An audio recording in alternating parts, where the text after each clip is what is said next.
Hey everyone, Biagio here, and welcome back to the Mind Positivo podcast, where I get to speak to some amazing people about their positive life journey. And today's a special one for me. Not only am I going to speak to an amazing individual, but he's a really good guy, a good friend of mine. And he is a very successful CEO, businessman, entrepreneur, athlete, boxer. His name is Domenico Capomolla, and he joins me now. Thanks for joining me, Dom. Wow, how am I going to live up to that, Biagio? That's a fantastic intro. And most of it's true. Most of it, yeah. We'll just go with it because you've got to have to. So, but Dom, thanks for joining me today on the podcast. I don't want to dabble too much in the business side, but more of, the life journey for you. You're a fellow Calabrese, which I'm proud of as well, to have you here. But early life growing up in Australia, how was it for you? Oh, I bet you will tell stories, Biagio, that yourself, other Calabrians, Joe Avati and what have you, will tell the same stories. But it was normal for us, although we were this little bubble set in this very Anglo-Saxon environment, as you would have done up here in Sydney. So I grew up in Oakley, the south-east suburbs of Melbourne. A lot of Greeks, Italians, Lebanese. And if you go there now to Oakley, for example, it's all Greek restaurants and what have you. Right. So I actually quite fluent in Greek. Okay. Because my mum spoke very little English and my best friend was Greek and his mum spoke very little English. But you know what the wogs are like. We get the people over and they feed you and what have you. So my mate Archie had to learn Italian words. So he could say, grazie signora per il mangiare. And I'd have to say to Archie's mum, she'd say to me, dammi un helado, na fas, cazzicato. It means come over here, sit down and eat. And I'd have to say the food's good, it's galah, etc. So we became bilingual because other Wog friends, or Greeks, Italians, or what have you, you wanted to say a few words to them, and not always the rude words, right? Because of course we taught them the rude words. But some of the great memories of growing up, and of course as we get older, all those memories get coloured, and with all the good stuff, you forget all the crappy stuff. Yeah. But you'll remember this for sure, Biagio. Once you get through Christmas and you go back to school and you start towards Easter, the pomodori start. Yeah, the tomatoes. You go and buy kilos of pomodori and all the relatives come over and you make the passata. Yeah. And my job was always to put the oregano in the beer bottles. Yeah, yeah. But remember the month before, or the 2 months before we do pomodori, we'd all go scout into the Aussies' house to pick up those 750ml beer bottles. Yeah. Right? And all the Aussies are scratching their heads. So what are you guys doing? Relax, don't worry about it. We'll take those off your hand. Yeah. So then you do it at your house. Then next week you go to your auntie's house and then your uncle's house. And so all the Aussies are out, especially at Easter, saying, hey, where did you go for Easter? Did you have and Joe tells this great story. Did you go to the beach? Did you go camping? So what beach and camping? We had to make tomatoes for the whole Easter. Yeah. And then the tomatoes finish and, of course, we start the wine. That's right. Or the other way around. And the wonderful thing about wine, I'd go with my dad to Footscray, right, a very Italian area back in the day, and they'd bring all the truckloads of cases of wine grapes, and my dad and my uncles will go and look for the cheapest grapes they could get and try and turn that crap into good wine. And of course the same thing. You'd go to our house or be at our house, go to the uncle's house, and there's another 3 or 4 weeks taken up, and then you think, ripper, now I've got a weekend to maybe go and play with some mates and what have you. Then what do? The sausages. You go and get a maiali, right? Now, we thought this was normal. Yeah. You hop in the car with Dad with the trailer on the back. Remember the 6x4 trailer? Yeah. And Dad would have a big tarp. And it'd go down to a farm with the farmer lead. Yeah. All the aunties come over, we do the sausages, the next week the same, the next week the same. That's our childhood growing up, right? And all those events, whilst they were a pain in the arse at the time, the memories we have from them were fantastic, with your cousins, with your brother. The thing that stood out for me with all of that, Biagio, was they never wasted anything. Yeah. Remember, we are from Calabria. Yeah. They left Calabria because after World War II it was always poor. Famine and stuff. Famine. It was tough to find work. It was tough to provide for your family. So they're used to collecting and saving and provisioning for another day. So all of these things they did was through necessity back in Calabria, even though they came here then and had relative wealth. Yeah. 9 to 5 job or 8 till 4, 5 days a week. I bought a house. I've got a garage. I don't need to do all that stuff, but I do it anyway because I'm scared that I might lose this. One day it'll go again. And so all of this stuff is preserved food. Remember, we'd make pomodori secchi, the sun-dried tomato, i melangiani. Mm-hmm. It was all preserved. Yeah. Because during winter, they're used to not having food. So let's provision stuff. Let's provision some sausages and meat by creating the or maiale or prosciutto and all those sort of things. Now, I don't remember whether that's specifically a Calabrese thing, but what I do know is that the northern mates that I subsequently made, from the guys who originate from Milano or those regions, they never did this stuff. Right. They were all the wealthiest parts of Italy. Yeah. So there are a lot of the early memories. Mm-hmm. The other thing I remember distinctly is our parents bastardised their own Italian language. Yeah. Right? Yeah. So my mum would say, Mimo, vai al shop, cata a checa, e quando ritorni mentre la c'ho friggia. Yeah. Well, she said to me, go to the shop, buy a cake, and when you come home, put it in the fridge. There's no such word as shop here. Yep. There's no such word as cake, and there's no such word as a friggia. Yeah. So you think this is part of your Italian language. Yeah, growing up you would. Right? Yeah. So then you go to Italy as an adult. I was 21 when I went over there, and I'd say to my cousins in our paese, hey, where's your shop here? Well, what's a shop? Well, where you go and buy stuff? No, stronzo, dei negozi. Okay, i negozi dove stanno? Vuoi cattare un checca? No, what's a checca? It's a torta. Yeah. So you learn to unravel some of the bastardized Italian that our parents invented while they were in. So I remember having to then decipher, our dialect from a proper Italian. And that was always difficult because our parents also mixed that up, if you remember. Some Italian, some dialect. Yeah. So when you're travelling through Italy and you speak, they go, what are you saying? But with that, Dom, do you think that happened because they did their best to assimilate into the Anglo-Saxon culture? No. You reckon that just happened? It just happened. They picked up words and they thought maybe that it'll be easier for me to understand shop in negozio, instead of negozio, checca instead of torta. I didn't think they tried to assimilate much at all. And they probably didn't have to either, Biagio, because they lived in an area where there were lots of Italians. The bank teller, she was Italian. The barber was Italian. The local... they were all Italian. And you lived amongst a lot of Italians, so why bother? The other thing you got to remember is not many of them were educated. Yeah. Mum went to school till, I think, year 7, and then she had to go and help pick olivi. Yeah. Dad went to year 8. And then he was out working on the farm and then labouring and doing all that stuff. So they weren't stupid. No, that's not what but I'm saying at all. they weren't fully educated. They weren't unintelligent. They were very intelligent, many of them, but they were not educated. Yeah. And so it was difficult for them to transition into this environment. And I respect them for doing it because they had no idea what they were coming to. Yeah. And we felt... Well, I certainly felt this obligation, this sense of obligation to do well for my parents. Yeah. Because they sacrificed a lot, not for themselves, they sacrificed it for us as kids. Yeah. And this sense of obligation, extended to family to make sure my kids are all doing well and make sure that they're well looked after. And we protect them very carefully and we protect our close ones very, very carefully, especially as Calabrians. Yeah, absolutely. And while I was there, but it's something that, it's like they sacrifice what they sacrifice for us to go to that next level. Correct. And that was that sense of obligation of saying, I knew what you sacrificed. And in fact, when Dad and Mum left, they were living in Matera at the time, and Dad was building a lot of the social housing that the Prime Minister at the time had ordered. So he was actually going along okay. Yeah. But what he could see was a lack of opportunities for my brother and sister who were born there. And his brother was out here, my father's brother was out here in Australia, and he kept writing him letters to say, look, you come here, you work 8 till 4, you can buy a house, a block of land. Nobody's taking this from you. You can grow your tomatoes in there. Hey, life's good here in Australia. Yeah. That's the only inkling they had of what Australia was about. Then they hop on a ship for 6 weeks, turn up here and go, oh, man, there's nothing here. Yeah. Well, the only thing we've got is our families. Shit. Yeah. But that sacrifice was made for my eldest brother and sister, and then Joe and I, my other brother, were born here and came along, and those sacrifices were to give us that better life. Yeah. And it's incumbent on us to make it a better life.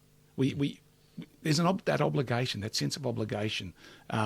It's not the Catholic guilt that we all grew up with. Oh, if I don't do this, I'm going to feel guilty. No. It's repaying that absolute sacrifice. And, I've got 5 children, Biagio. Yeah. Would I make that sacrifice for my kids? I'm pretty sure the answer is yes. Yeah. But until you're tested, you don't know. Yeah, I regularly think about, I was born in Italy and grew up here, came very young, 6 months, 7 months of age, right? So a lot of people consider me Australian, but I'm not. I'm Italian. And I've considered going back, even when my dad was still around with Mum, and I'm going, how can I do that to them? Well, because they sacrificed everything to lead everyone there to come here. That was always on my mind, to say, you can't do that. You know what I mean? But now as adults, because we're actually very fortunate, we're both in a privileged position now, aren't we? We're not struggling too much. Yeah, thank God. We have a choice to go back, but we go back with a little bit of money. We go back being able to enjoy Italy for what it offers. Yeah. And I go back every year, as I've mentioned, and next year will be the first time in 15 years that I'll go and visit family. But I want to take all of my children, and now I've got a grandson, to the Paesi, visit some of the cousins that are still there, appreciate that whilst Calabria is beautiful, it's actually hard to live there. Oh, it definitely is. Yeah, there's challenges and, even to this day, unless the governments start to support the South, and that leads me to the next point is I'd like to get your point of view on this, Tom, is in the past you'd only get to see in promotion marketing in Roma, Milano, Venezia, whatever. There was never the South. Bit of Napoli maybe. But now with the internet opening up, I was looking at some stats.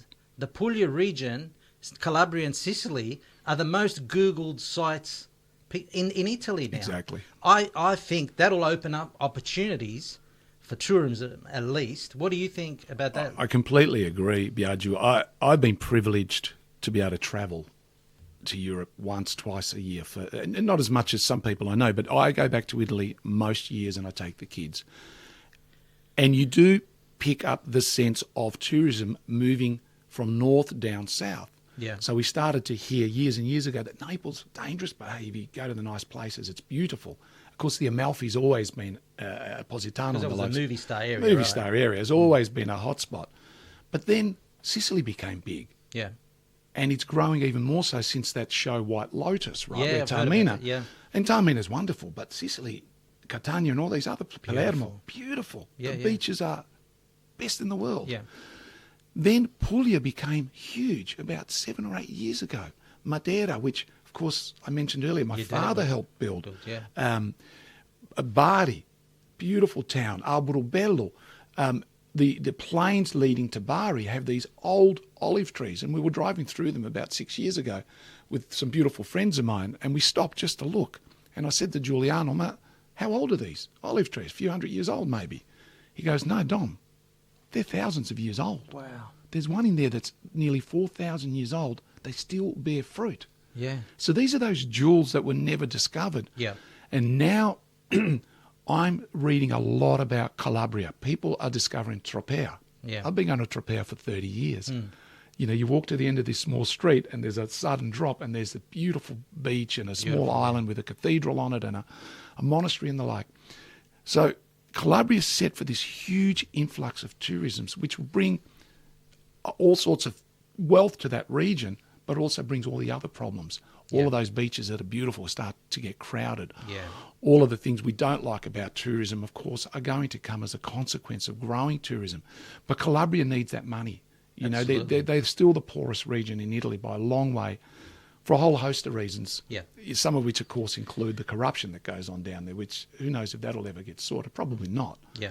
But it's time for Calabria to now show itself off because it has so many beautiful things. But you go to the villages where our parents are from, we're from the mountains. My kids will see that in July. It's not nice. It's not what they would be used to here. They won't have all the... But then again, I mean, I remember speaking to my cousin because I'm from a small town on the base of the Spramonti Mountains. And this is a good 10, 15 years ago. And I used to work in the telco space. And she said, "Oh, we're getting ADSL in the Montagna there." I go, "I don't even have ADSL in Sydney." So some things are like, they're all got iPhones, right? Yeah. They all got that stuff. Yes. But the opportunities that we have here, they don't. Yeah. And they move out of the region. to go up north to work in the main That's cities, to have a career, or outside they leave the country, go to England, Germany, even America and Australia, some of them. But yeah, you're right. It's not how we would love it'd be. Could you imagine, Dom, if it had, a quarter of the opportunities Australia has? Yeah. That would be like, there'd be no room with everybody to go. No, exactly, and we probably wouldn't be here. Oh, I'd be Right, first. we'd be over there, right? And I still harbour that that dream, and I'm sure it'll happen once my young kids have finished high school, which is only 5-6 years away. We're buy a place somewhere in Italy. It won't be down south. It might, and spend 6 months there. Yeah. And 6 months back here, and really discover our roots and really enjoy the lifestyle that Europe and Italy offers, right? Yeah. And for us, it's Italy because they're our roots. But, a lot of Greeks are doing it now. They're buying properties back in Greece, and they're spending time there. They had a similar journey to us, the Greeks. Yeah. They escaped poverty, and their kids have done well, and they're now going and investing back into Greece as we will and as we do in Italy. And that, I think, bodes well for Calabria. If we can go down to Calabria, discover our roots, maybe invest in a property down there, give our children something to go to when we're long gone, right? Yeah. Those things will happen, and I'm looking forward to showing my region and my history off to the children, and moreover to go to even to the cemetery, discover Capomolla, and how many generations have come, and laud and acknowledge your grandfather, my dad, and his brothers, or his brother who came out here and gave us this wonderful life that we have. But now we've been able to have that wonderful life, go and enjoy our Italian heritage. Yeah, and respect the sacrifice. I mean, my two great-grandfathers on both, well, my dad's one went to New York between 1904 and 1911 and worked in the central station there. He come back because it was famine back in Calabria. Yeah.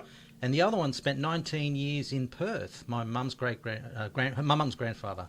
So we got to remember those. That was sacrifices, right? We're talking months, years away from your family. Yeah. But Dom, I know we're not going to touch too much on the corporate side because you've been, just to recap, very successful CEO, businessman, entrepreneur with setting up several businesses and running several successful businesses. But I wanted to ask you, how did you get into the corporate world, and how did you find your journey through that corporate environment? Considering, I always say, and I always stick to it, in Australia and like many countries, there is a cultural ceiling to how far someone can go in anything, corporate, media, whatever it is. But you got to the CEO level, you built businesses. How did you get in, and how was that journey for you? Yeah, it's a very interesting question. I was always reasonably good at schoolwork, so I was always smart, right? But I went to the local high school, and once I started working, I went to university. I then did a postgrad degree in finance as well. I was a teacher for a bit.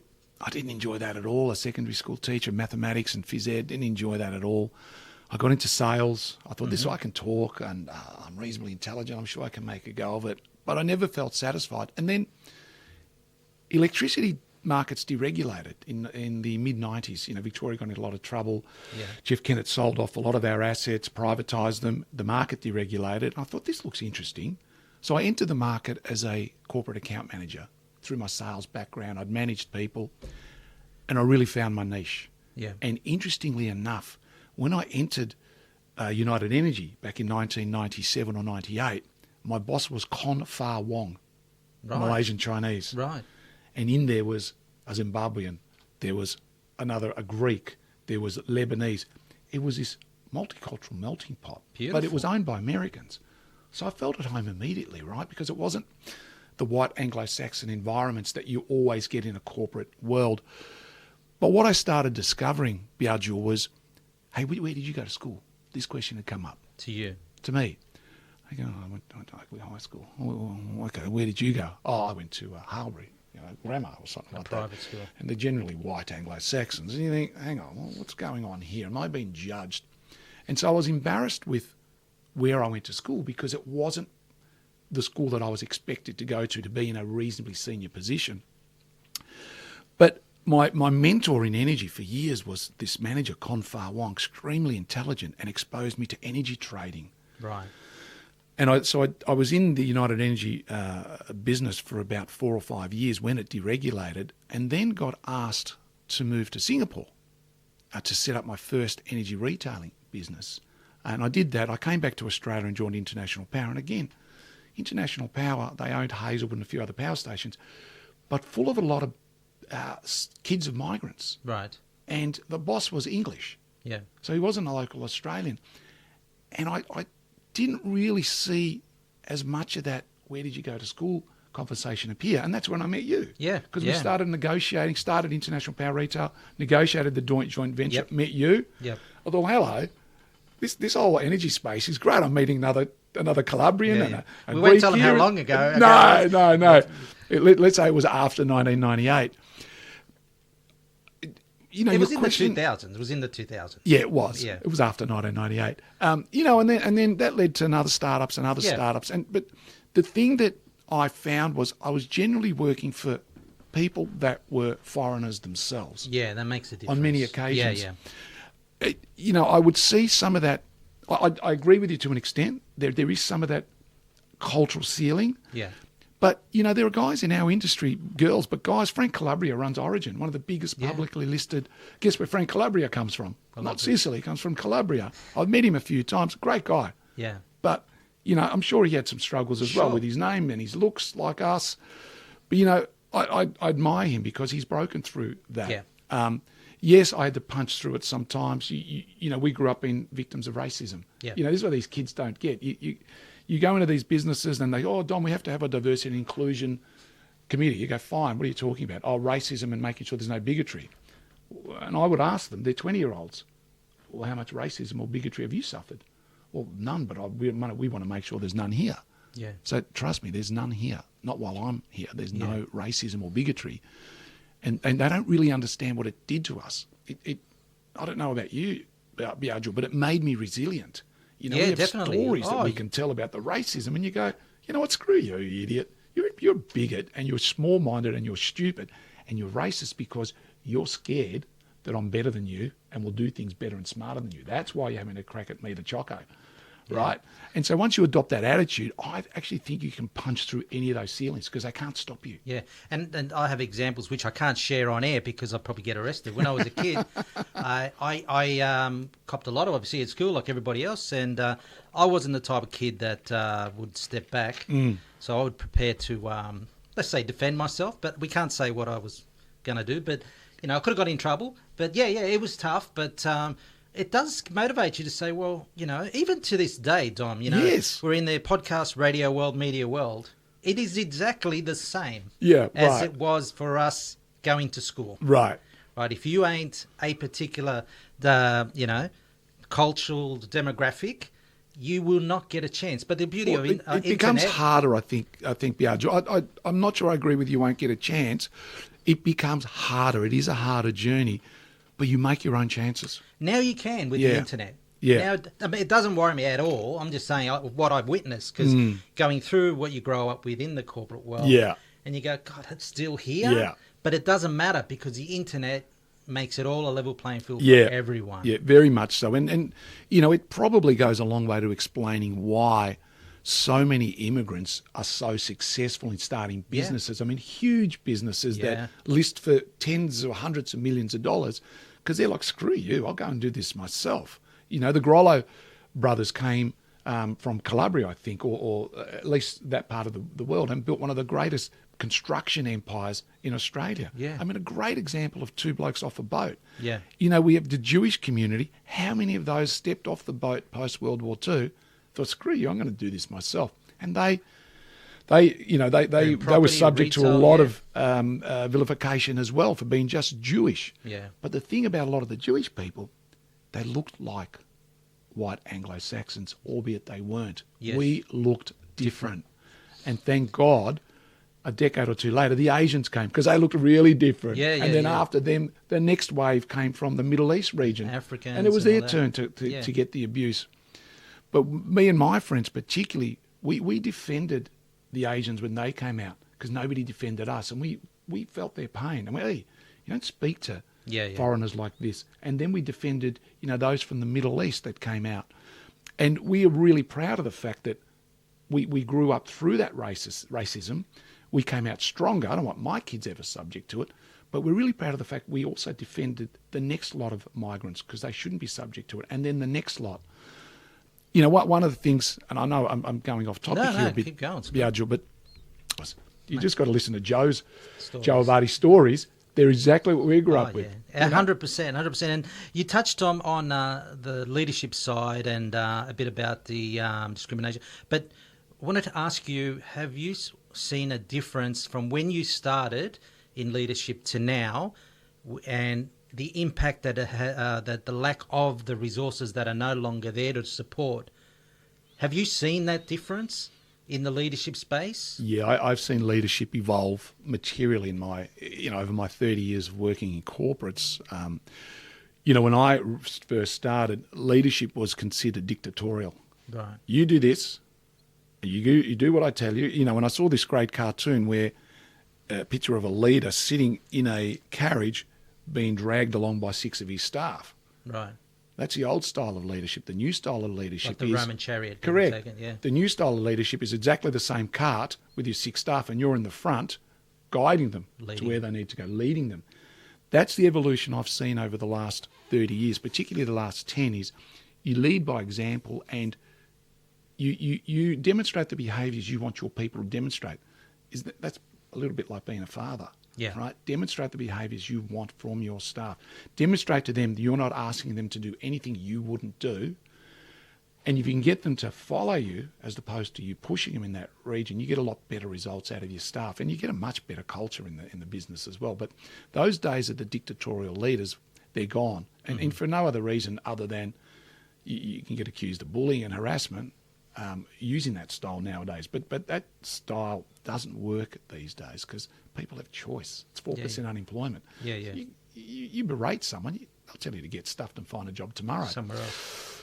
Yeah. And do you think technology has helped or hindered not only leadership but the corporate world? Look, all over the history of mankind, particularly the Industrial Revolution, technology has always helped, and then it eventually starts being used for malicious purposes, right? So you look at the evolution of the social platforms, Facebook. Yeah. What a great platform to be built, and its original intents were fantastic. Little did we know that we're being spied on, right, later on in life. Platforms like Instagram and what have you, and their original intents were magnificent to keep people connected because we've got this great technology. But now, they're bringing in those social media bans for children under 16. Yeah, There's obviously good reasons for that, and I'm really pleased about that. So broadly, the positives of technology outweigh a lot the negatives of them. We just need to make sure that we curb those negatives so that we can still continue to thrive with this technology and embrace it, because whether we like it or not, Biagio, it's here and it's coming. We've got to embrace it and make sure it's used for good purposes. I love technology. I'm not great at it, but I love technology. I play with AI most days. I love putting in funny stuff into AI, like, hey, tell me who the stupidest person in the world is, and I'm going to give you a whole lot of names, right? And, stuff like that, apart from doing good things as well. So it's got its place. What it will never replace, however, is this face-to-face cup of coffee. You and I have 2 or 3 cups of coffee a year, have a chat. I'd rather do that than do it on the phone or do it via text. Yeah. Unless, hey, Dom, where do I get that stuff? Get it from here, right? But nothing can replace this. And my fear with technology is that generations coming through will stop having enough conversations face-to-face with people to the extent that they lose those skills. And it's for you and I particularly, what's made us, let's call it successful. It's probably not a word I'm comfortable with. It's our ability to talk to anyone. Yeah.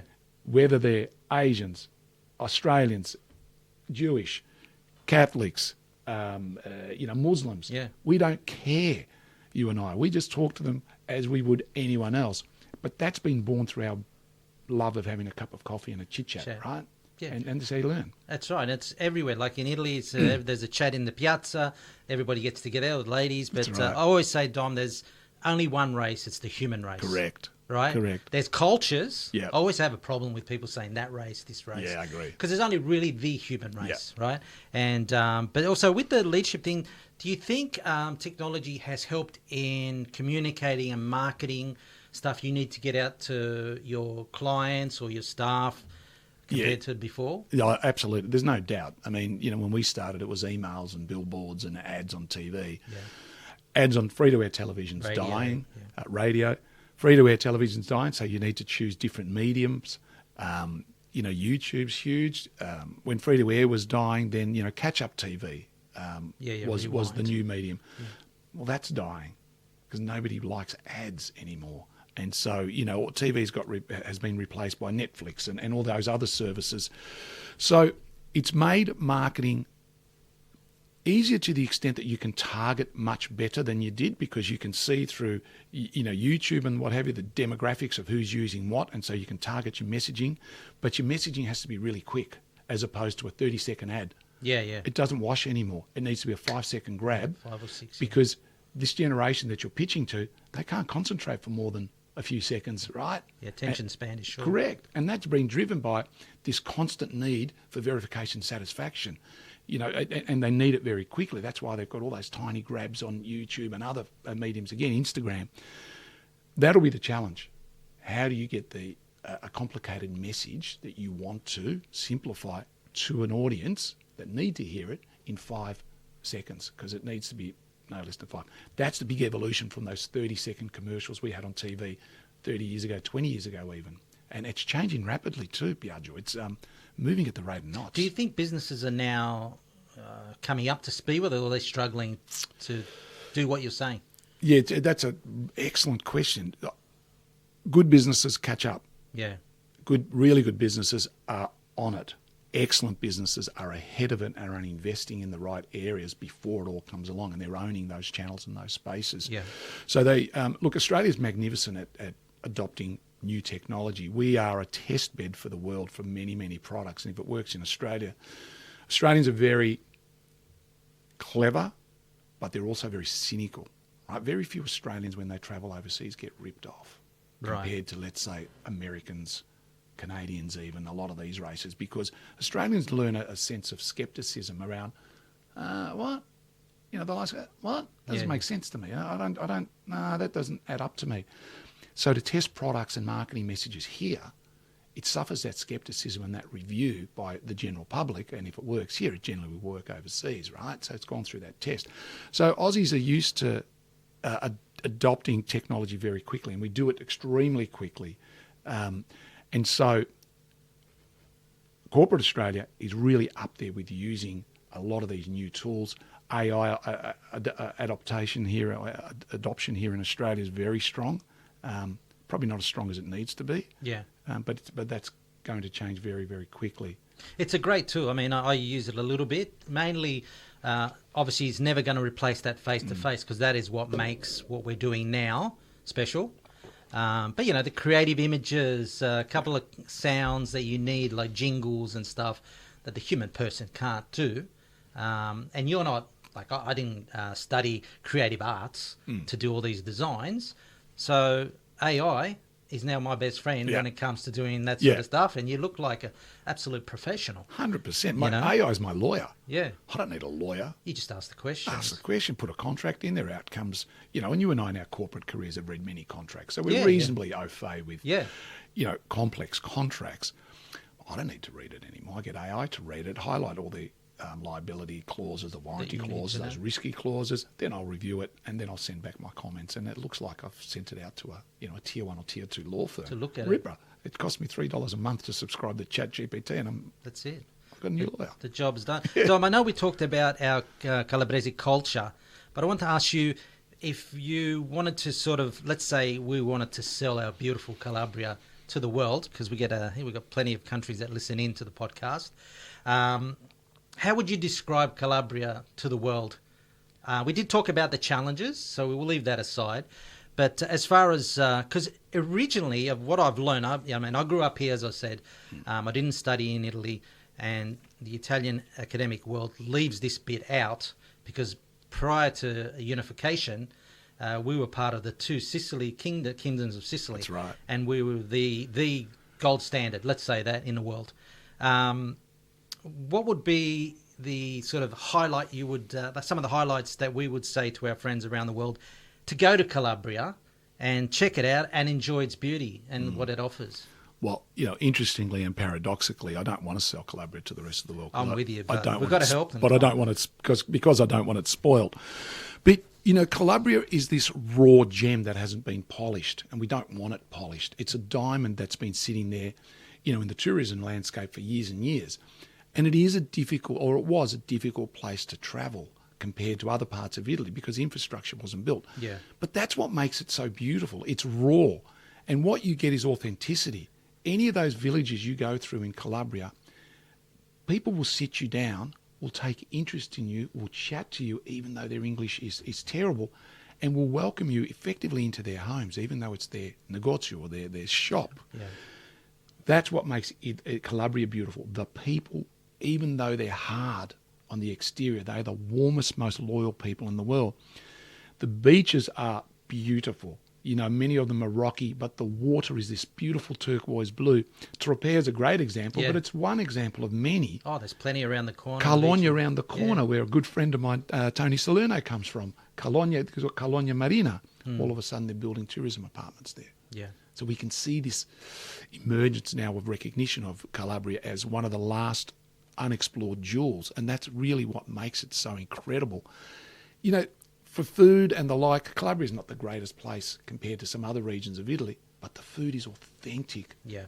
The sweet onions that are grown down in Calabria are grown nowhere else. You can bite those things and eat them like you would an apple. Yeah, yeah. Discover the uniqueness of Calabria, not the Italian things in Calabria. And there's many of those things that are unique to Calabria, but it's the people that make Calabria. And I extend that to Sicily because I spent weeks in Sicily last year. The amount of times I was sat down and given free coffee, free aperitivo, just because he wanted to talk to me about my journey or my family's journey from Calabria to Australia, and now I'm back here. Yeah. And he loved my accent because it was dialect with an Australian twang with a bit of Italian in it as well. But they are, again, I for fear of repeating myself, for me it's the people there. Yeah. And we see them here in Australia, but over there they just are the warmest, most loving people. But don't ever cross them. Oh, yeah. And that's the reputation well deserved. That's the golden rule. But having just on that, I know we're talking about the Italians, Calabrese, Siciliani that left Italy and go back, and we're children of those people. But there's a lot of, say, Americans, English that are choosing to go and live in these Calabria, Sicily, with these $1 homes, which end up to be $30,000 because you've got to build it, fix it up. But do you think that's sort of the attractiveness for those individuals to have that, let's call it that, peaceful life? They've made it, they got their money? There's no doubt. There's no doubt for us when we travel to Italy, our life's more simple. We enjoy the simple things in life. We enjoy sitting down with friends, having a glass of wine, eating some beautiful food. We don't need to be entertained. We enjoy just walking through the paeses that we visit all the time and smelling and listening and exploring. It has this vision and this experience of being a much simpler life than we have right now here in Australia. And that's our own fault, though. We've complicated our life. But take the kids to tennis, go and do this, go and do that, go and all of this. And when I get home and finish for the night, I'm too tired to do anything except go to sleep. And you think, what happened to that day? Yeah. In Italy, and we've spent months there, and many times, months and months living there. You spend the day enjoying the day. Yeah. Right? And the wonderful thing I love about Italians is, broadly, 12 o'clock, things shut. Come back at 3. And a lot of tourists go, well, that's crap. Why are they not? No, that's not crap. They're enjoying their family and they're enjoying their day. You have to adapt. And once you learn to adapt to the Italian pace, then all of a sudden your stress levels start, your anxieties drop materially. And a lot of studies have shown, like with the blue states around the world, that that contributes significantly to good health. Yeah. And to describe, for me, I feel like I come on, when we're here, we're on a roller coaster. When we go back there, we're just getting off this roller coaster and everything's like, whoa, this is pretty good, right? Yeah, it all slows down. So, but Dom, before I let you go, because I know you're pretty busy, what's next for Dom? Look, I retired from corporate life, not from work, but corporate life in August this year, and that was a nice thing to do. Now I've got involved in 2 businesses. One's a digital transformation business in utilities, and that's doing well. I'll be involved in that in a greater capacity. A few boards and advisory. You know, I've started many energy retail businesses or been involved in them, so I've got a lot of battle scars that people are finding valuable. And, you know, over the journey, we've made some great contacts and great friends. And you know, those friends help me now find advisory roles or board roles. But it's really slowing down to the extent that the work I do, 25, 30 hours a week, is all productive work that I really, really love doing. I won't tell my customers this, but I do that work for free because I enjoy it so much. Yeah. But that's what's next for me. The next 6 years, my children are still at school. I want to make sure I'm around for them and that I'm healthy and fit. And that's my real focus. Look after my wife. You know, I'm blessed. You've met my wife. Yeah. I'm probably not as good a husband to her as I should be at times because I'm blessed with an absolutely wonderful woman as a wife, partner, and mother to those kids, right? Fantastic person, So that's where I'll spend a lot of my next time while still earning an income and setting ourselves up to spend 6 months in Italy and 6 months back here once the kids have finished high school. That's what I was going to ask you, is travel in the plans? I get Always, you know. And outside of Italy, what are your favourite other destinations you'd like to travel to? I recently revisited Scotland. I went there as a 21-year-old and maintained that it was the most beautiful country I'd ever seen. And so this winter just passed, we spent another week back in Scotland. And it's one of the most beautiful countries. You know, the Highlands, up the where scenic Inverness is. The people are magnificent. I mean, the thing I love about Scottish people, and we spoke a little bit earlier about them, you know, my wife and I were standing in a small shop in Fort Augustus, which is the bottom part of Loch Ness. And my wife's tall and blonde, and this Scotsman, you can hear him in this small shop we were in. He yells across the town, he goes, Hey, I know you are. You Taylor Swift. Hey, you're hiding here in Scotland. Hey, you're Taylor Swift. I looked around, who's this bloke talking to? And he's looking at Gnomes, my wife. Your wife, yeah. And walked up and said, no, you are. You're Taylor Swift. Don't be hiding here. My wife goes back in with her Aussie accent and says, I'm not Taylor Swift. He goes, oh, you look like her. You're beautiful. I hope you don't mind. I said, she's beautiful. You look after her. I said, okay, mate. But the way it was said was just polite. Beautiful. So the Scottish people are wonderful. I mean, Scotland's a great country.